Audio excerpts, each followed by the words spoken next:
Good afternoon, everyone. Hello, and welcome to the first virtual conference of the Diplomacy and International Communication in English major. It's a major milestone that we're here together today. Thank you so much to everyone who's joining us.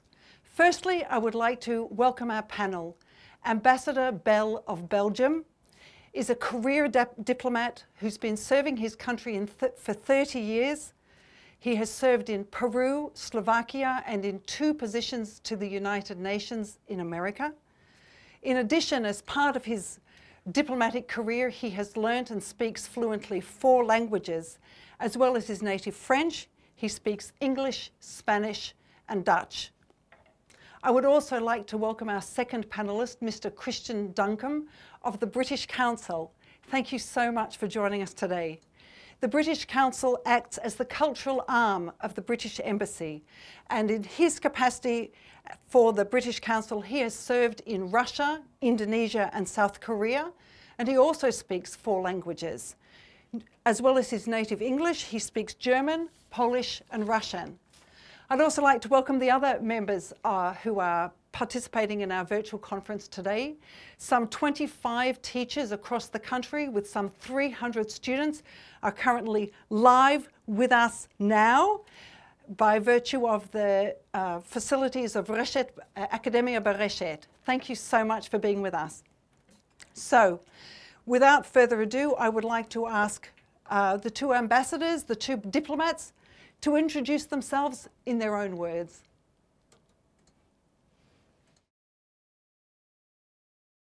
Boker Tov, Shmi Olivier Bell.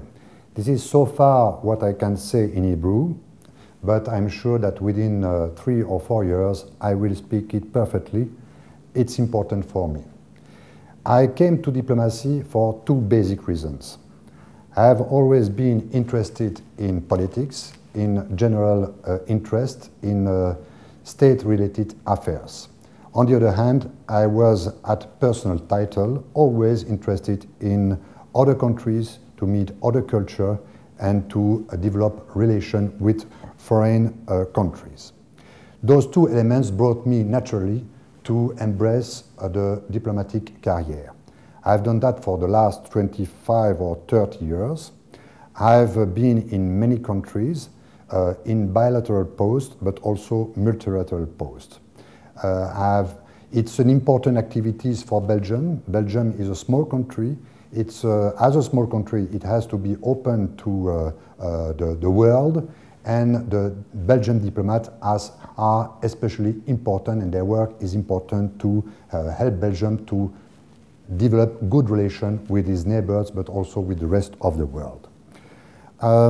As a multilateral diplomat, I have been very active in international negotiations. We negotiated a lot of resolution text in the framework of the European Union or in the framework of the United Nations. But also, as bilateral diplomat, I have been very active in developing bilateral relations. And that's what I am going to try to do in Israel with the help of the Israeli people and with your help. It's important for me to make, to give a good image of Belgium and to help Belgium understand better what are the nuances of the situation in Israel. Hello, my name is Christian and I'm Director of the British Council here in Tel Aviv.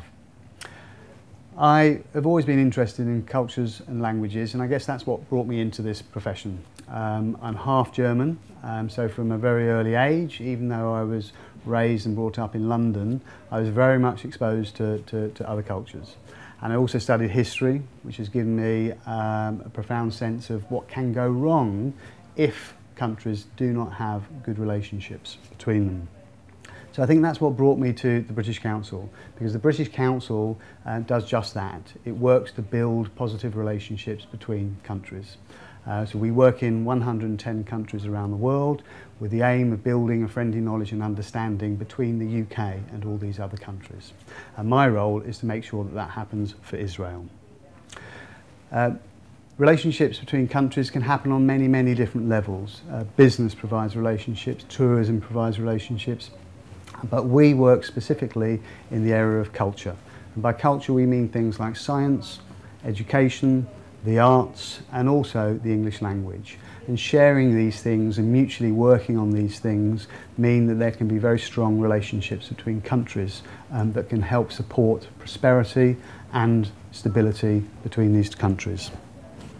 The bilateral link between UK and Israel is already strong. We have very strong programmes in science in particular, but over my period here I'm keen to see those links grow to make sure that Israel and the UK have the best possible mutual connections for their mutual prosperity and stability. Thank you both diplomats. This conference enables students to see real diplomats responding to real issues in real time. And we hope that they will learn the kind of skill and sensitivity and translation skills involved in representing your country in difficult, sensitive waters. So thank you again to all the participants, teachers, students and diplomats who are joining us here today on our live feed. Now, the topic of our day. Our topic today is the social, cultural, economic and political aspects of globalisation. Students have been preparing for today's virtual conference in classrooms across the country and have been preparing their questions. Students are right now invited to add their questions in the comments section of the live Facebook feed and to send their questions directly to the studio here right now with the Academia Bereshet. So, without further ado, I would like to ask the two diplomats who've agreed to be with us here today to state their opening position on the topic of our virtual conference. Thank you.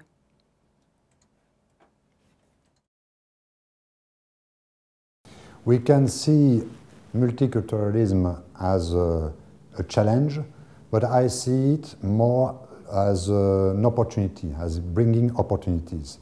Multiculturalism helps people to understand each other better, and understanding is essential for a good relation into a community. It allows people to not be afraid of the unknown, on the contrary. On the other side, multiculturalism brings new ideas, refresh your way of living, helps you to understand the outside world and to bring some nuances of your perception to the outside world. So I would say that multiculturalism is essential, and especially in Belgium, but for the rest of the world also. Belgium, I would say, is at the avant-gardism of multiculturalism. When I say avant-gardism of multiculturalism for Belgium is a way of speaking. Belgium is a plurilingual country, Dutch, German and French. It's a pluricultural country with a Germanic part and a more Latin part. So it had to adapt itself with reform of the states constantly to help to embrace this multiculturalism. Hello, I'm delighted to be here to sit on the panel about multiculturalism. I think you're going to have an absolutely fascinating panel debate today. Fascinating because it's an interesting and challenging topic. It touches on many complex issues and many sensitive issues such as identity and culture. We can see some of the challenges and complexity just in talking about what is the definition of multiculturalism, because there are many people who will come at this from a different place. Is it simply sampling different cultures? Or is it something around more proactively trying to maintain the distinctiveness of multiple cultures? Is there something about the salad bowl description of multiculturalism? Or is it saying something about the need for all cultures to be open and interactive with each other? This, coupled with people's feelings about openness and identity, make it a very complex and challenging but extremely interesting topic. And now, ladies and gentlemen, we have time for questions. On the live Facebook feed, that is bringing all these students together live opposite these two career diplomats, We have a question from Amal from the Nufarim school in the Galil. She asks, Mr. Duncombe, how has globalization affected your country? That's the opening question for us today. How has globalization affected your country? Well, it's a big opening question as well. I think it's affected UK in very similar ways. I would argue to many other countries. That is, it can be a great power for good in terms of growing the economy of the world. But it can also have negative consequences that also need to be handled. And some of those are things like it can undermine aspects of sovereignty. It can interfere with the exercise and centres of power. It can exacerbate feelings of not being in control. So there are positive elements. There are also negative elements. And I think they affect different people in different ways. And there are different perspectives on these things. So the challenge is to navigate between these the positive aspects and the negative aspects, and navigate in the best way that we possibly can. Thank you. I'll turn a similar question to Ambassador Bell. When we think about Belgium over the last year, we think about the terror attacks that have taken place there. And a question has come in from another school asking, what kind of threat do you feel that on the one side, the positive impacts of globalization are clear, but can you please relate to the question of threats and risks that that are experienced when immigrants come into your country?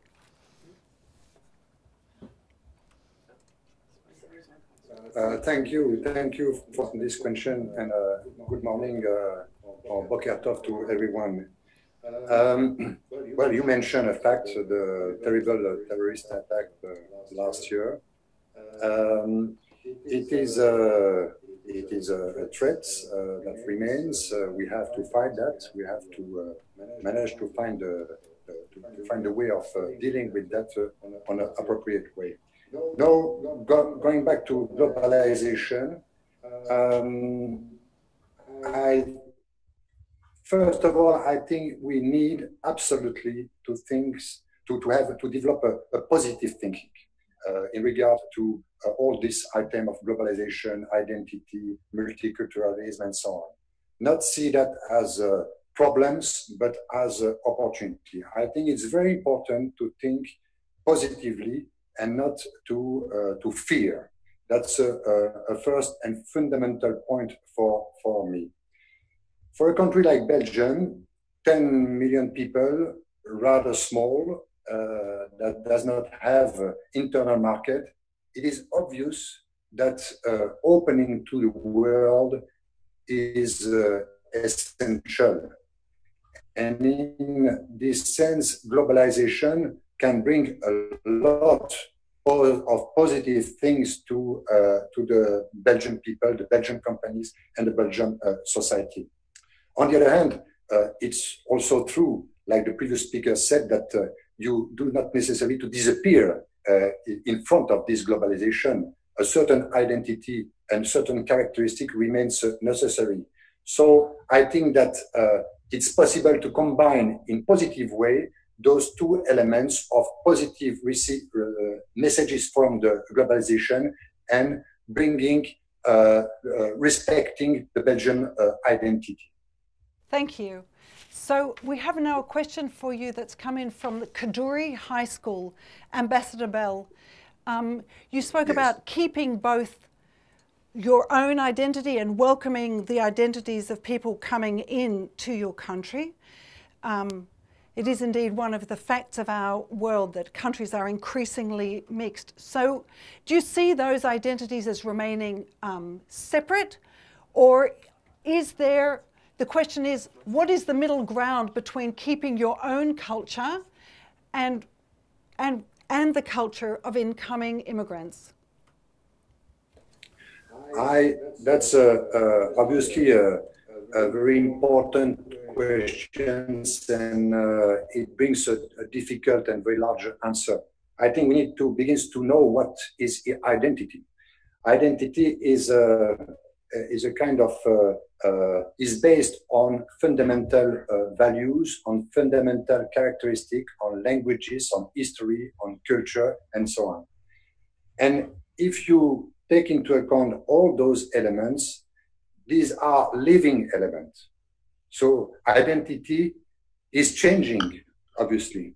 The identity of the Belgium of the 21st century is totally different of the identity of a Belgium 2000 years ago. It's common sense. And you need to preserve the identity by absorbing the positive element of what's coming out from outside. And that's what is going on in Belgium, especially in Belgium, where it is at the border between different type of way of life, let's say. You have in the north, the Germanic way of life, the south part of Belgium, the more Latin way of life. You have 3 languages, official languages, French, Dutch, German, and you add to that, because Belgium is the center of Europe, English, which is absolutely necessary.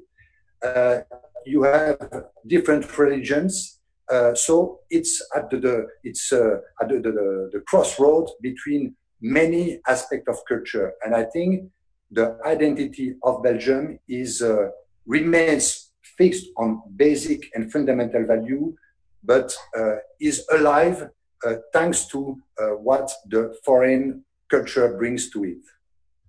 Thank you. So I understand really you're describing Belgium as it's already a multicultural society. 3 languages, a more German-dominated culture in the north, a more Latin-dominated culture in the south. But I would ask for a high school student from Herzog High School in Kfar Saba, actually to the Christian Duncombe, Mr. Duncombe, if you see perhaps the leaving of the Brexit that's happened, is that an expression of an attempt to hold on to a previous age, to bring back or hold on to a previous age? Is that an attempt to block the flow from the European Union, and is it kind of a pushback against globalization? I think it's not necessarily an attempt to go back to the past. I mean, I would agree with the ambassador that identity is an emergent quality. It is not fixed for all times. I mean, the UK is interesting from that perspective because, as with Belgium, it has many different components. I mean, the UK is actually formed from nations of England, Wales and Scotland. There's also Northern Ireland. So it is already some national identities are within the UK. And then within that you have many regional variations, perhaps not linguistic ones like in Belgium, but you certainly have regional dialects, a sense of regional identities. So again, within one country you have a multiplicity of identities. And I think it's important to note that people don't necessarily have only one identity. People can have different identities. So, for example, in the UK, somebody can identify themselves as a citizen of the UK. They can also identify themselves as English. So we have a variety of different ways, and equally people can identify themselves as a Londoner as well, or as a British Muslim, So there are various ways to identify yourself. So it's important not to think that there's one fixed, absolute identity that everybody in the country absolutely adheres to. And to go back to the question, I mean, I think we're still in the process of working out what Brexit will mean. But in terms of the UK's identity, I think as an open country, I don't think it will necessarily change that. There's still a need to be positive about the world, to engage with the world, to do, as the ambassador said, find the opportunities in the world. So I don't think it was about pulling up the drawbridge. I still think the UK will remain engaged with the world, perhaps in a different way, but it will remain engaged with the world. So I'm afraid I'm going to push back just a little bit, because I think we're living in a complex time where both of you have spoken very strongly about globalism as a positive phenomena, as an opportunity. There's the expression, there's a definition of multiculturalism as an opportunity to celebrate diversity, and yet Europe has been hit with a wave of difficult events. I wonder if some of the questions that I'm seeing here relate to that, and I wonder if you would be willing to step into those difficult, the sensitive waters and ask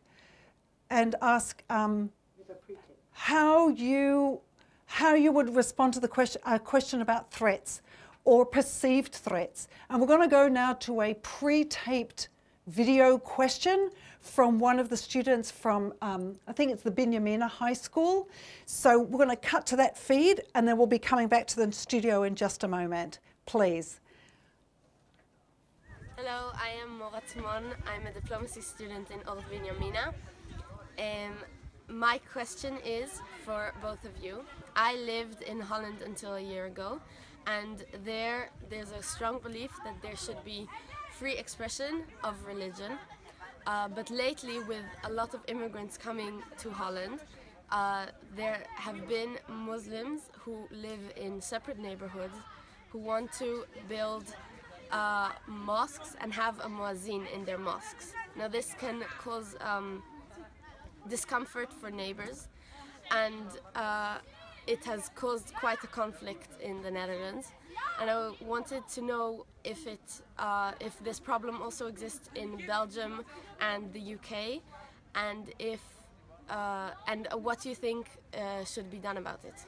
The question that came from a high school student called Moore, M-O-R, Moore, from the Oort Binyamina School, was about the issue of building mosques and broadcasting calls to prayer in your case, in Belgium. How has that been received in Belgium? It's not an issue. It's not an issue at all. It's we have, I think, 200 mosques in Belgium. They are receiving people who want to pray. They organize, they schedule their activities quietly. That's not. It is not a problem. They integrate without any problem into the society landscape. Let's say that's not. It's not an issue. The construction of mosques. Perfect. All right. Thank you. It sounds like, from your perspective, there's been no issues at all in terms of the integration of recent refugees or immigrants who've arrived in the last 10, 15, 20 years. I think in a moment we're going to go to a clip that's come in from a boy called Adam at the Yecirat High School in Netanya, and will be a question that again it will be directed to you, Ambassador Bell. But before we go there, I wondered if you, Mr. Duncombe, had anything to add to these remarks about the response to perhaps the changing skyline of cities across England, and the calls to prayer that are broadcast sometimes at loud volume. Has that triggered any kind of negative response, or is it's all just been welcome and a celebration of diversity? I think similarly that particular thing has not, as far as I'm aware, been an issue. Not the issue of construction or volumes. You know, I mean, the point you made before about that there haven't been any issues. You know, I mean, there always are challenges to integration. So, I mean, I wouldn't say that it's been perfect, but that's always true, even if you take a historical perspective. You know, with migrations, you know, 100 years ago or 200 years ago, integration, you know, it does take time. It doesn't happen overnight. So I wouldn't pretend it's perfect. But on that particular issue, but no, there haven't been any issues with that. I would ask, shall we go to the question that is on video number 3? Please. This is a question that comes to you, Ambassador Bell, from a boy called Adam at the Yecirat High School in Netanya. Please. My name is Adam Kremel and I'm from Yecirat School in Netanya. My question is for the Belgian ambassador. Your Excellency, Belgium passed a law against full-face veil in 2011. How does such a law go with what you said about the Belgian multiculturalism being an opportunity? So, Ambassador Bell, if you heard the question, I think you perhaps understand something about Israeli culture, which is often very, very direct indeed. Adam asks if it's possible to reconcile your statement about multiculturalism is an opportunity and there's been no friction with incoming immigrants, and the ban on full-face headscarves for women in place in Belgium since 2011. How would you reconcile those two things? But first, I would say that you cannot reduce multiculturalism to religion. Religion is one aspect of the culture, an important aspect, but also a very personal one.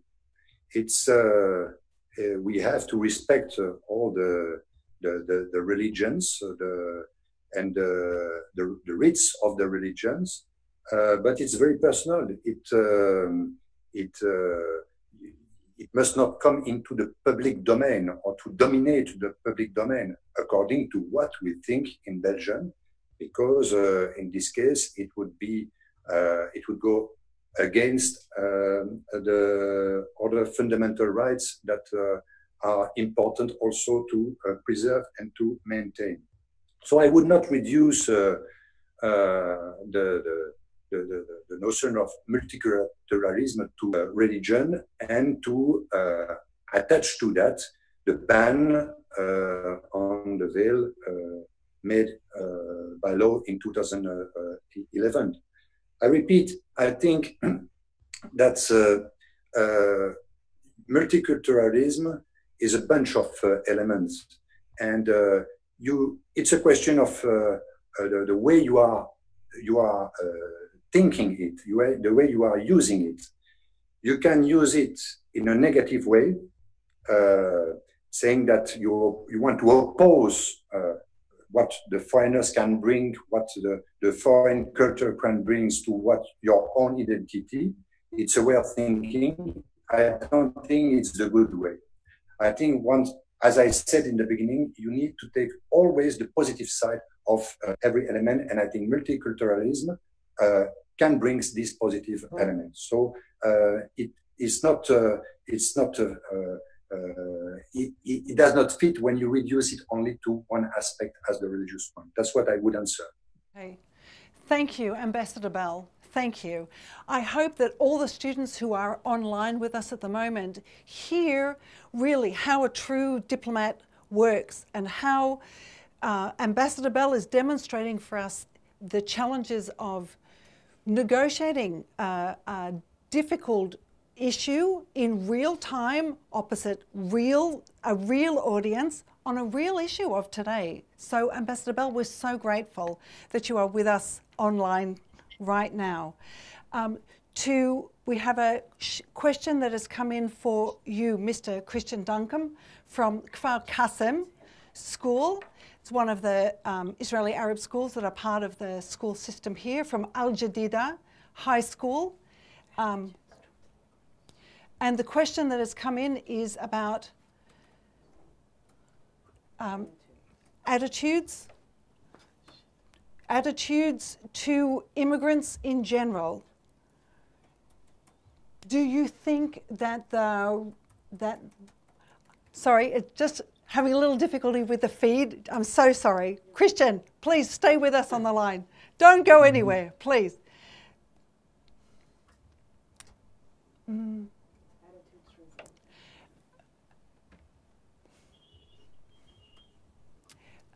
I'm just going to do my best with the material that I've received, and I'm going to ask you about this. Do you feel that we can, so sorry, is there something that you would like to say, perhaps you could add something further to what you've said about your attitude towards immigrants?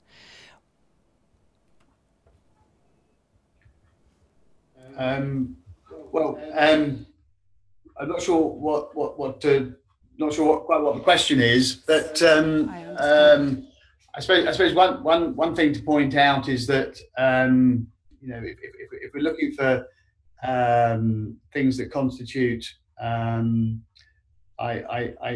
identity or make up national identity, it's not just about people; it's about institutions. And I think one of the institutions that lies at the heart of the UK, as with other countries, is the rule of law.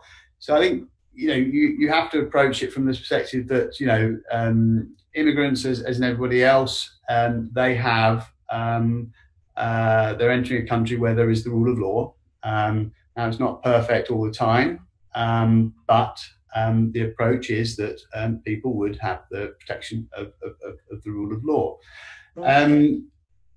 I mean, it leads me to another point to make about you know, the debate. This came up a lot about 8 years ago, when there was quite a lot of debate about, you know, what it meant to be British, and there was this debate about the difference between putting that identity in terms of values and characteristics, or does it reside in the institutions of the country? And the institutions can be a variety of different ones. And I think there's a great deal to be said for that. One of the problems of pinning all of this down is it's actually very difficult to amalgamate and boil everything down to one dimension. So the argument that a lot of the identity resides in institutions, I think, has a lot going for it. And for the UK, you have things like Parliament, you have things like the court system, you have the great institutions, even like the British Museum or the Royal Academy. And I think there's a lot to be said that it's in this institutional elements, the way of running the society, that a lot of identity can reside. Thank you so much. So I would ask you further, Mr. Duncombe. We heard a few years ago about a movement to have areas of England under Sharia law? Would that be an assault on the institutions that you say are core to some kind of national identity? Can globalization go too far? Is there a limit to globalization? Well, I'm not sure what incident you're referring to. I'm not aware of that. But it goes back to the balance that I mentioned at the start. You know, there is a spectrum of positions here, and while I would agree with the ambassador about being positive and openly engaged, there is, you know, a spectrum. And if you go too far to one end, you can run into trouble. If you go too far to the other, you can run into trouble. So if you let it all go completely untrammeled, there's a risk that increasingly people have the feeling of not being in control.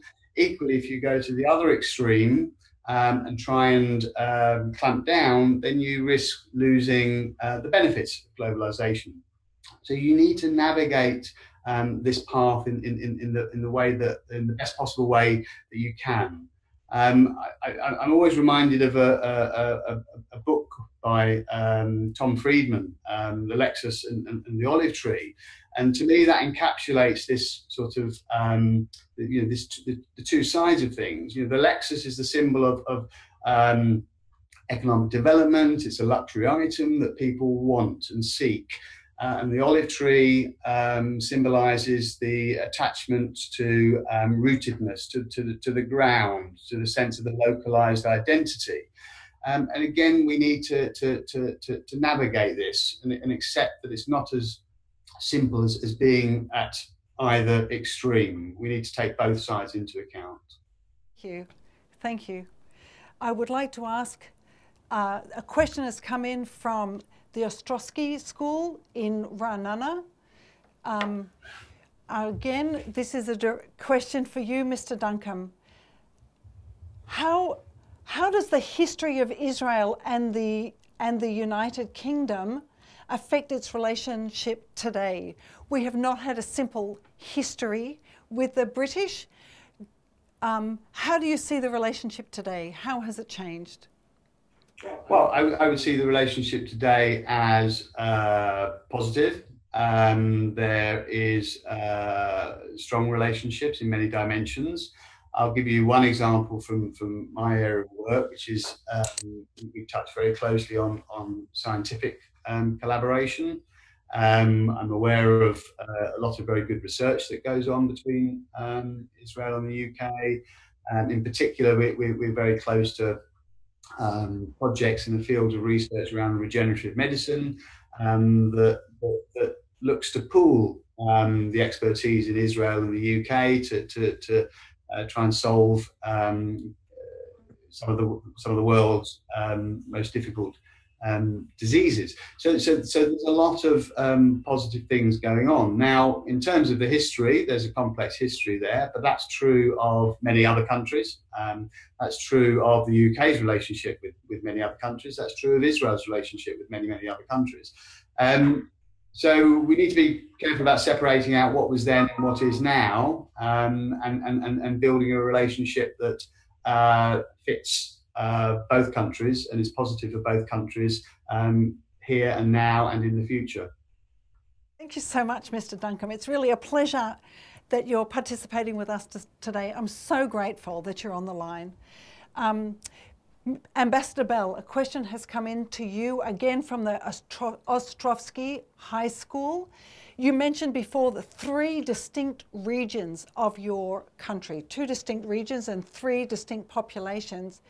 Are those populations split in terms of loyalties, the 3 dominant language groups that you referred to earlier? Are they split in terms of loyalties, or is there one overarching national identity that helps them get along?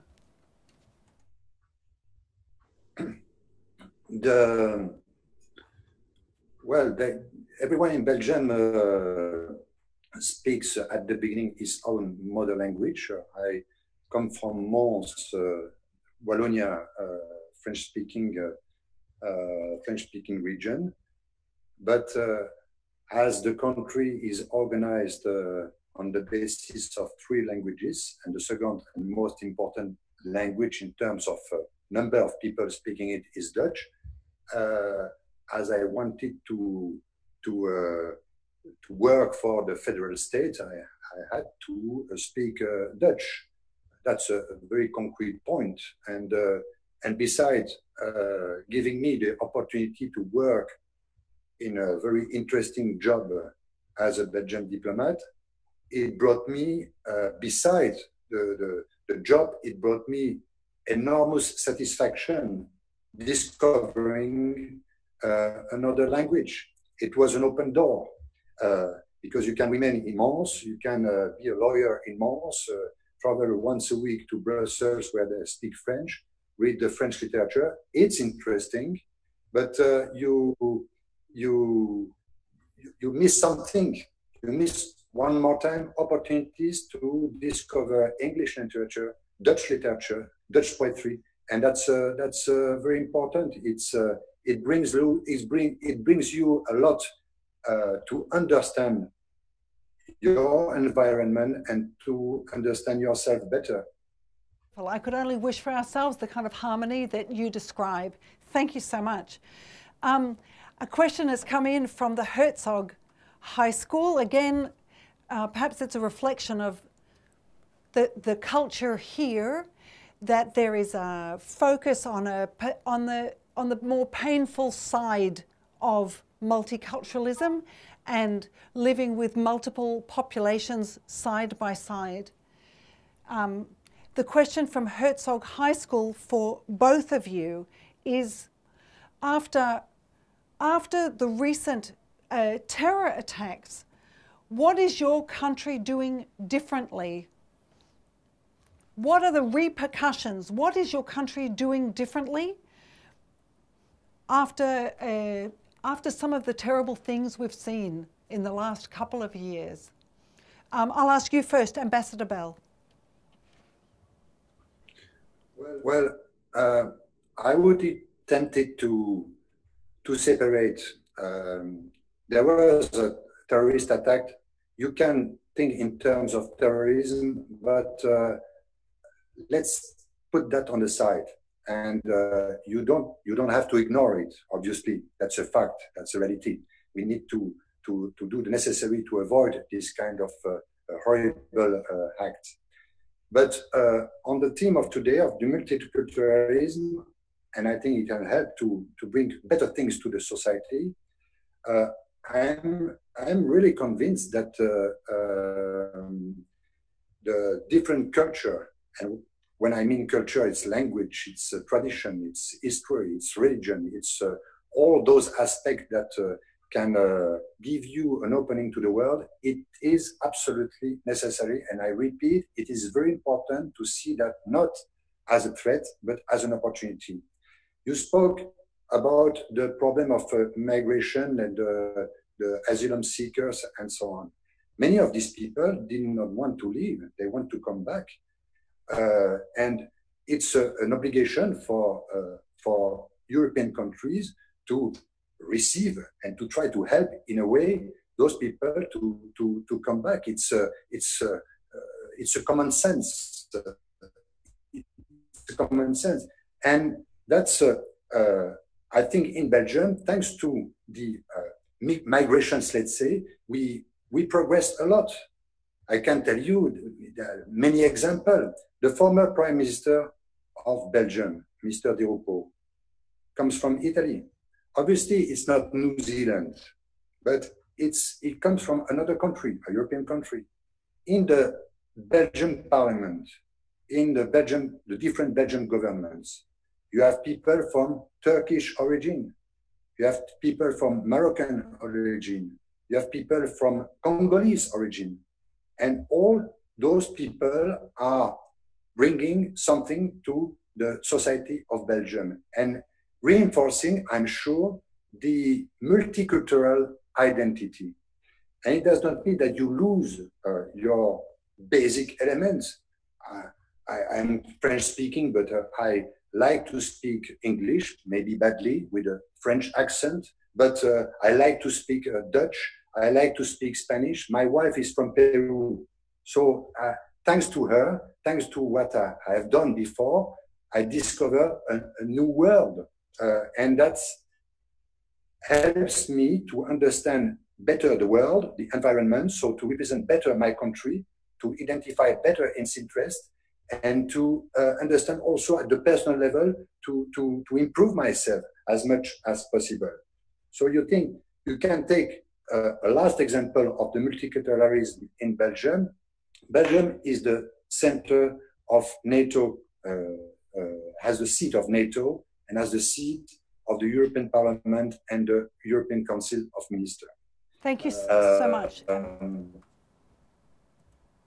So I only wanted to say that it is, when I was in Belgium studying 30 years ago, and when I see Brussels now, it is a totally different city, full of different languages. When you walk in Brussels, you have an opening to other culture, thanks to the adhesion to the European Union and NATO of a new country. So it's a richness. It brings you much more than it threats you. I love your description of richness and diversity, and even the people who sit in your parliament as a true expression of multiculturalism, meeting the institutions that Mr. Duncan referred to earlier as being core elements in the local identity of Belgium. Thank you. I would like to invite Mr. Duncan to also respond to the same question. It was directed to both of you.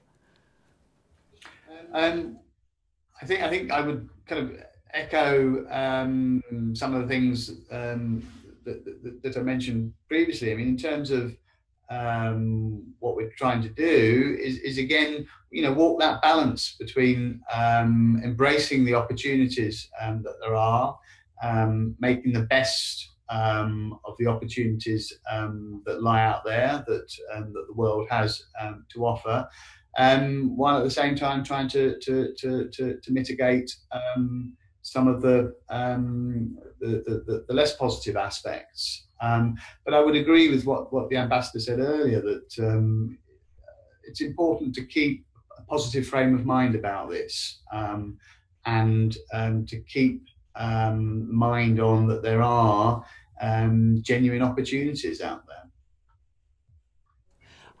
Mr. Duncan, I would also ask you a question that's come to us from Herzog High School.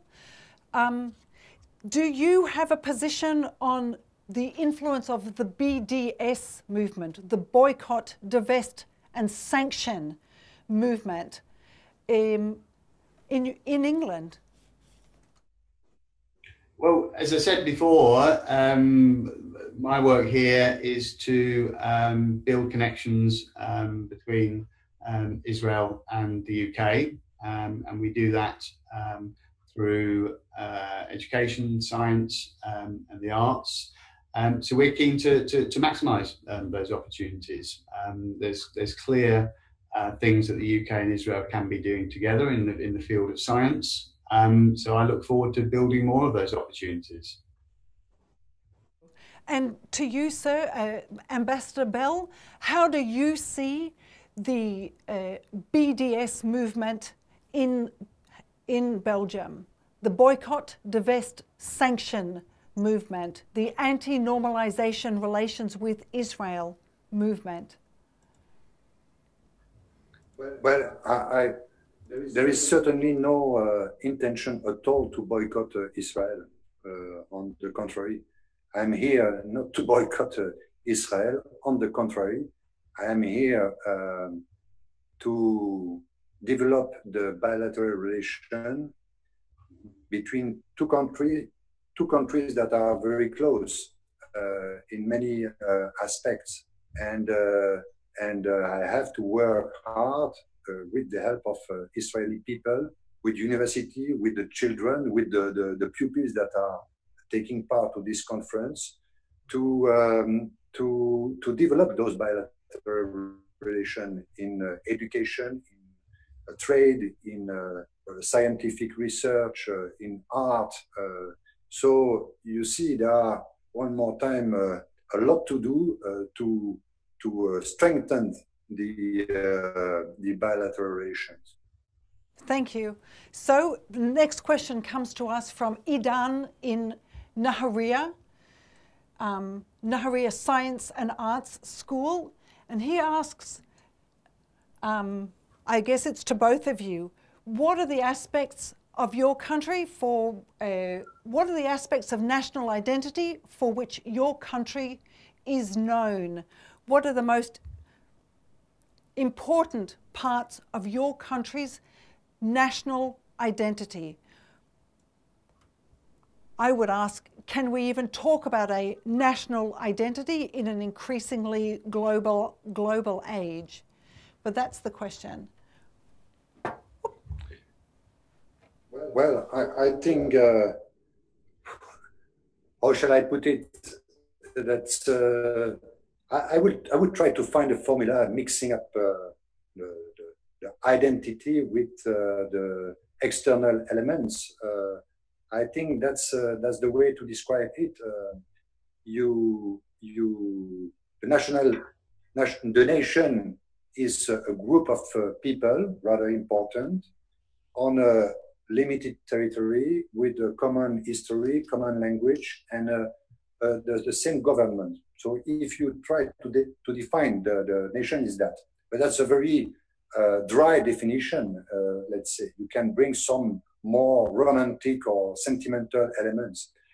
All what I want to say is that as far as I see my situation, my relation with my so-called national identity, is that I keep fundamental elements like the language, my culture, the friends I have, the way what I studied and so on.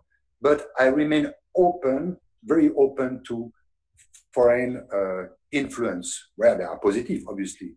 And I have to remain open because it's a way to grow up and to increase your knowledge.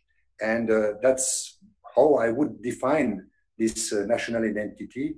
So basic elements open to exterior influence in order also to be able to influence the exterior. Thank you so much, Ambassador Bell. Can I ask you the same question, Mr. Duncombe, about what you see as the key characteristics of your national identity in the context of globalization? Well, again, it's a very, very difficult question because these issues are very, very difficult to pin down. And it's easy to fall into stereotypes, like talking about, I don't know, a sense of humour and things like that. But I don't think that's necessarily the best way to go about it. As I mentioned earlier, there's a lot that can be said about looking at the institutions that are key reference points for people and where a lot of these aspects reside. And again, for the UK, it's institutions like the BBC, it's institutions such as Parliament or the monarchy, and a lot of people feel a sense of identity springing, partly at least, from these institutions. And in the case of the UK, these are institutions that have had a very, very long life, so they almost become anchor points for people. So I think that's a helpful way to think about it. Thank you. So really your positions are quite different. Ambassador Bell speaks so much about the Belgium as being a cultural mix, and that is the integral nature of Belgium. And you've been very clear that for you, a clear expression of national identity is long-held, dearly held national institutions that express values and are iconic of national place and identity. So we have just a few more minutes.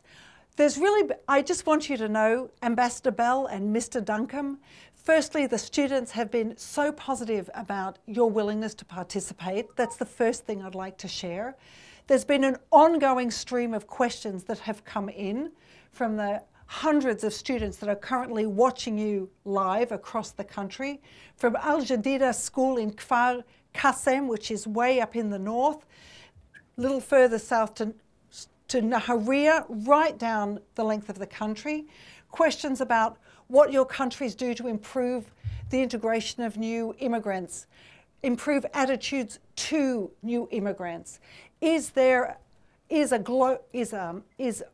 world morality part of the global age? Responsibilities for conflicts that are seen far away and yet come close to home. There's just an ongoing flow of questions that have come in, but our time is really drawing to a close.